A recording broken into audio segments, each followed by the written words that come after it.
Hello and welcome back to the Cash and Commitment podcast with myself, Yinka. And Veronia.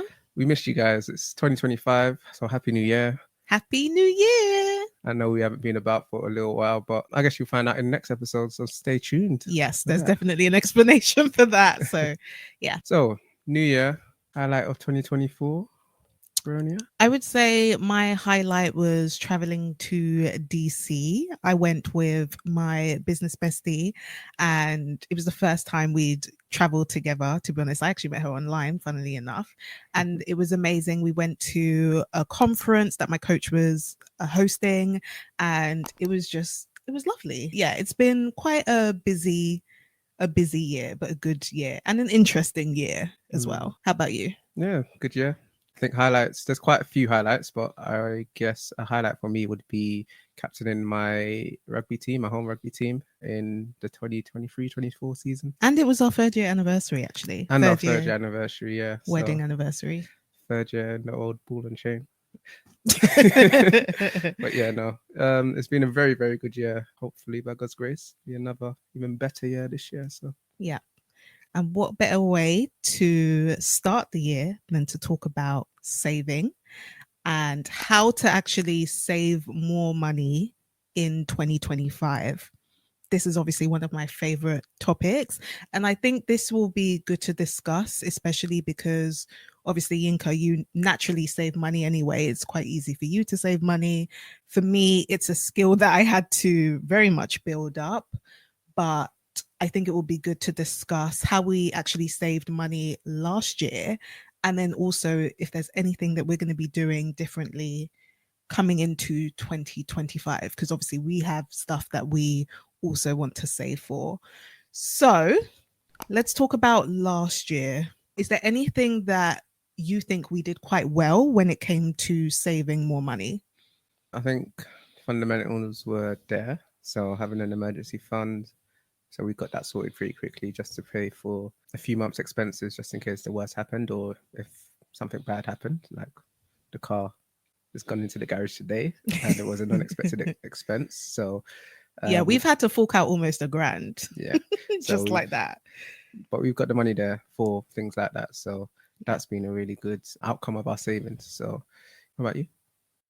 So I think, and this is one tip that I would definitely give, and it was something that I'd mentioned in a video that I did last year, is we kind of focused on one thing. So we had like a specific goal, and for us, it was to buy our house. So we knew that like majority of our savings, and if you saw my budget video, majority of those savings was going towards the house deposit, fees, stamp duty, and anything else, you know, like moving. And I think that was good because it meant that we just put all our energy into that. And I think we were able to save a lot more money because that's pretty much all we focused on. Because I think the year before, or like a couple of years before, we were obviously kind of saving, but we were also investing and we were doing different things. Yeah. And I don't think there's anything wrong with that, but I think last year we were like, no, this is the year that we actually want to get our house. So let's just focus on that. I don't know if you feel like that was helpful. It allowed us to get to our goal quicker.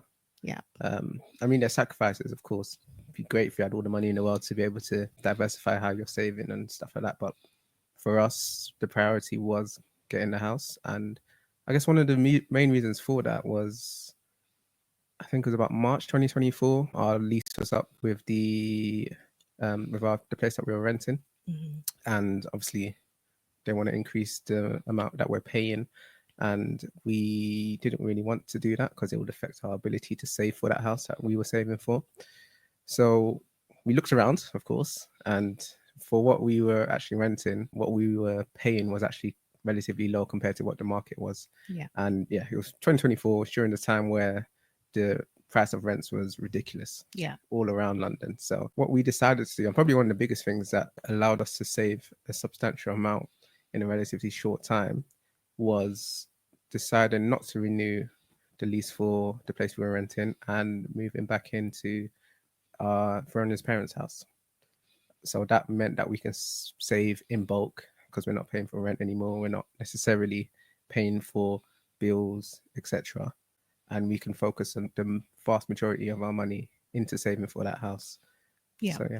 Yeah. And I think that made a huge difference. That was something that I did as well when I was trying to save and when I was trying to pay off my debt. Looking at your housing cost is really important. And I think even actually before like us temporarily moving, when we were renting, we actually chose to rent a one bed instead of a two bed. Because I remember like a couple of people had asked, like when we moved, like, oh, you're going to move into a two bed, you know, flat. And we were like, no, we're actually going to do one bed. And the reason why we specifically chose that is because of the cost, the price difference between how much you would pay in rent for a one bed versus a two bed. Did we even look at any two beds actually? When No, we're trying to find the most affordable place. I mean, place that we can see ourselves living in that was relatively nice, but again, most affordable yeah. because even when we got married, the goal was still to buy a house and also to invest as well. So we didn't want a lot of our income going to rent and bills. Mm-hmm. So for what we were looking for, I think the majority of it was one beds anyway. So that's what we were viewing, and that's what we got. Yeah. So I would say definitely looking at your housing situation is important because although obviously like we'd moved to my parents like halfway through the year, we were actually saving quite a decent amount even when we were renting, even when we were paying, you know, utility bills, council tax, even when, you know, electricity and gas was increasing a lot, we were still able to save quite a bit. And I think that was just because we were much more intentional with where we were renting, but also taking into consideration that was before rent prices went through the roof. Yeah. So I think we were incredibly lucky that our landlord didn't decide to increase dramatically. They did increase every year. Yeah. But they tried to negotiate £100 increase per month, but we always negotiated down to Yeah. about 50. Yes. So if you are renting and your lease is coming up, try and see if you can negotiate, because I think Yeah. especially landlords, they don't actually want good tenants to leave because then they have to pay to clean the place and get someone else. So, you know, you may find that there's a little bit of wiggle room. Yeah. Yes and no as well. The rent market is crazy. It is crazy. It is like you just have to pray that your landlord is someone that Yeah. is, you know, happy to negotiate and would rather negotiate than let you leave. Yeah, sure. I think we had a decent one. I think our landlord actually lived overseas, so we just went through the estate agent, and to be fair, the estate agent was pretty decent. Yeah, Only they were all right. a handful of issues, but other than that, in terms of the actual house in itself, they were great at just setting it up and getting it sorted quite quickly for us. Yeah. So I think it might even be good actually to share figures in terms of how your housing situation can massively impact your savings goals. So Yinka, do you want to talk about like how much we basically saved whilst we were renting by the time we left versus what we'd been able to save within like the 6 months of us like moving to my parents' house? Yeah. 2021 is when we actually moved into our one bed flat. We left 3 years later, 2024. And I think we saved around 30K in terms of specifically for the house. Yeah, that was excluding any investments because we did have investments on the side as well. Yeah. But as a kind of caveat to that, there was a time in early 2021, no, late 2021, sorry, everything was low. I think all the stocks and crypto, everything was low. So we're like, okay, we got quite a bit of money here. Let's actually take advantage a significant amount and invest. So we ended up doing that as well, which also meant that we didn't save as much as we could during that whole period for the house, but we still ended up saving about 30K over those 3 years. And then when we came and moved here, I think in the space of 6 months, we saved about 20K. And it also, I would say, it also means that we haven't had to use our investments to fund the house. Yeah. Basically, because essentially by the time we'd left our flat, we actually could have afforded to like buy the house if we included our savings and, you know, we sold our investments, but we didn't want to do that. So we wanted to still build up on our savings and let our investments basically compound and continue to grow, Yeah. essentially. So definitely blessed. So I think one thing we will say is look at your housing situation. Yeah. I think also one of the things that we did do very well, that we decided to do, which was Veronia's idea actually, because I was like, it doesn't really matter, is we use, is it a high yield savings account? Yes. Yeah, Oh yeah. to put our savings in to actually earn a bit of money. So when I think about it now, it's a good thing that we did it, because I think in total we probably, or at, yeah, in total we've probably had about, I'd say it's between 1,600 to 1,900 in interest. Has it been that much? It's been that much because I've seen how much we have now, but that was only after we moved the Mm. majority of the money into the high savings yield interest. But well, we had quite a significant amount in interest, which is very useful when buying property, because there's other fees other than just a deposit, so that can help to go towards the mortgage broker fees or the solicitor fees or things of that nature. So Yeah. that Yeah, was very no, useful. that's a good point actually. So definitely shop around. I think obviously last year the Bank of England and the Fed were raising rates. So, of course, that then impacted savings accounts. So, they were also increasing their rates.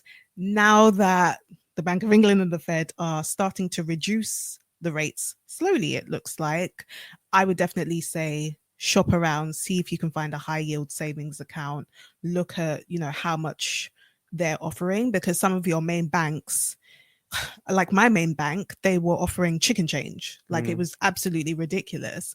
And so we shopped around. Well, I shopped around and found a decent one. So yeah, I didn't realize actually though that we gained that much in interest. So Yeah. yeah, that's very, very useful. Cool. So is there anything that you think we'll be doing differently to save more heading into 2025? I've got one, and I You can think start then. yeah, but I think that this is going to be mainly you. I think we'll definitely be doing a lot more DIY stuff. Oh yeah, yeah, Would you agree? yeah. I'd agree. I mean, the house that we're buying is, it needs work, basically. So I fancy myself a very handy man, and obviously, if you can do it by yourself, you can cut costs. So yeah, that'll be something that I'll be doing. Yeah. And that's something that we did also. Well, I say we did, it was kind of you last year with things like our car when we had to, was it change the battery or something happened to the battery? Yeah, changing the battery. There was an engine fault which the garages couldn't figure out, but it was literally basically too much air is going into the engine and the valve wasn't closing, so I just changed that part. Yeah. But So rather than take it to the garage, pay for the labor, yeah, obviously Yinka did it himself. So we saved money that way. And I think that's something that we'll definitely continue to do this year. yeah. I mean, if you can watch a YouTube video and you think you can do it, then just give it a crack. What's the worst that can happen? Yeah. I also think this year that maybe we will be looking for more deals. So it could even be like if, for example, we have to fix things for the car, we might just decide to see if there are any sales at the moment or clothes or whatever it is, basically just looking for a bit more deals, being a bit more intentional. Because I feel So like when you said fix for the car and deals, I was like, what are you talking no, about? like if for example, there's okay, for example, if we need to change the wipers Okay. and if there's a sale. Okay, fair enough. I'll think, because when you say fix things for the car, I'm like, what, the garage is giving you deals. No, no, no, no, no. So things that you can buy for the car, Okay, fair etc. enough. So yeah, I think that's what we'll probably be doing differently, Hmm. slightly differently this year. It's not to say that we didn't do it last year, but I think we might be a bit more intentional Mm. this year. So I would definitely say that maybe that's something that you also want to do as well. So start looking for specific deals if there are things that you need to buy, even things like car insurance, for example. It's genuinely cheaper to buy it annually rather than monthly. So again, having a look at comparison websites just to see if you can get more bang for your buck. Don't always think that renewing your car insurance is fine, but sometimes renewing your car insurance is actually fine. Yeah, I think it's So been better for us the Yeah. past 2 years, actually. Yeah. So, But we will always research and we will look at what other insurance companies are offering, for example. mhm. And then obviously, if it's not as good, then yeah, we'll continue to go with that. So yeah, I think that's what we'll be doing differently. I'd like to invest more this year, to be honest, especially at the end of last year, looking at how my investments have grown. I don't think I even added anything to it last year. Of course, with Trump being elected, everything was inflated anyway. But Mm, even before that, looking at how my investments had grown, it got me excited about investing into the future and seeing yeah. what you can do when you actually put some money into the stock market over time, how it grows, and seeing the effect of, I guess, compound interest. So again, that's another thing that we'll be doing differently. And I think that's actually a good point because when we talk about saving, it's important to know that it's not just about saving in your bank account. There are going to be specific things that you might be saving for. So in this case, Yinka wants to save more to be able to invest. You might be actually saving to, build up your emergency fund or to buy a house, but you also might actually be saving to pay off debt as well. So whatever saving means to you this year, again, have that kind of focus and think about, okay, what is it that you want this year and how is saving actually going to help you? And I think that leads us on nicely to just a couple of other practical steps when you're trying to save in 2025 and beyond.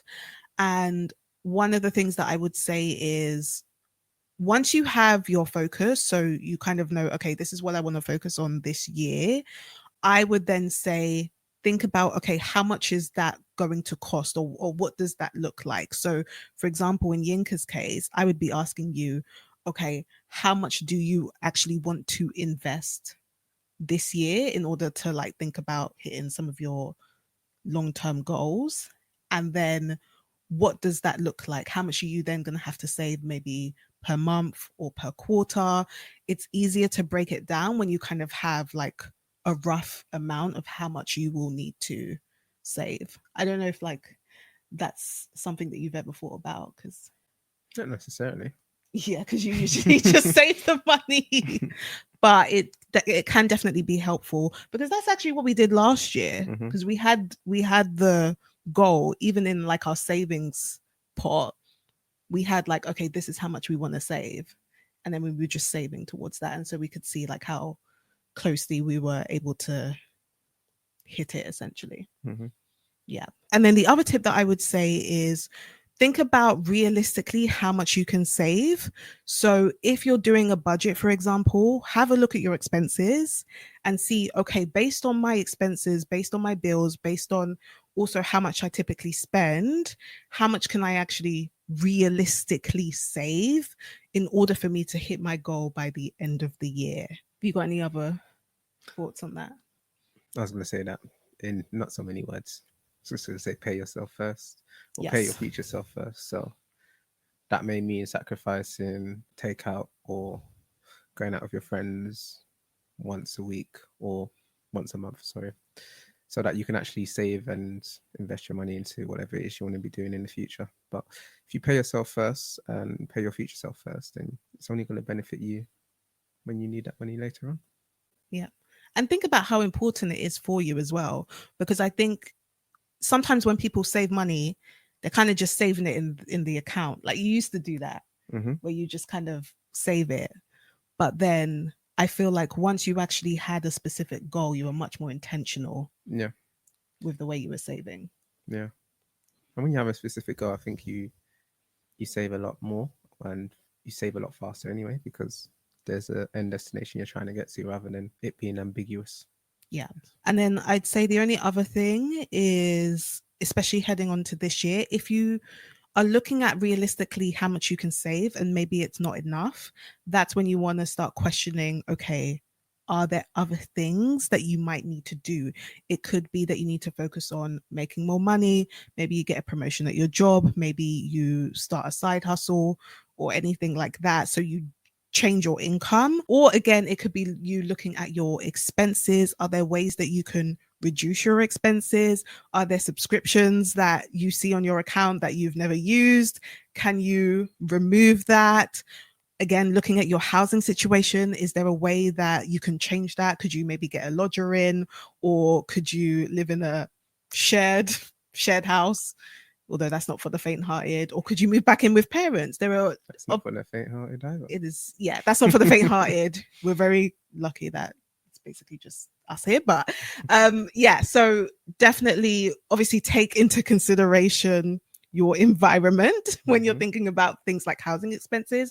But there will be other things that potentially you can trim in your budget, in your expenses, to be able to help you boost your savings, to help you hit your goal. Yeah. And if you're the type of person that isn't disciplined with their money, in terms of, you might put it into a savings account and pick it out because you've got an event or something coming up. Maybe you can use one of those savings accounts where it takes like a full day or full 24 hours before that money can actually be released. That way, you really need to think about whether you really need that money for whatever it is that you want to use it for, because you can't get that money immediately. It also might encourage you to leave that money alone as well, and to let it do its job of just growing and getting bigger towards your goal. Yeah, when you, especially if you're a spender, if you have less access to your savings, you're less likely to impulse spend on those savings. That's something that I had to do when I first started saving money, because if not, I would just spend it all. So yeah. But I think we've given some good tips, actually. I think we've also shared what we're going to be doing this year. So yeah, I'm quite excited to save this year. Yeah. And also use some of that to invest as well and get back into it. And refurbish. Yes. Cool. So I think we're going to leave it there. Of course, if saving money is a goal that you have this year, but you don't really know where to start, and maybe you've made mistakes last year and you really, really want to be able to hit some of your savings goals this year but need help, make sure you do book a call to find out more about my one-on-one coaching, because that's essentially how I help my clients. And also, if you have a partner as well, you can request couples coaching as well. Again, the link will be in the description to book a call to find out more, and we'll discuss exactly how I or we can help you achieve your savings goals for 2025. And if you're watching this on YouTube, be sure to like the video and subscribe to the channel if you would like to see more content. And if you're listening on Apple Podcasts or Spotify, then be sure to also follow us on there as well. I think we're going to leave it there for this episode. Yep. We hope you have an amazing week. And amazing 2025. Yes. Bye. Peace and love.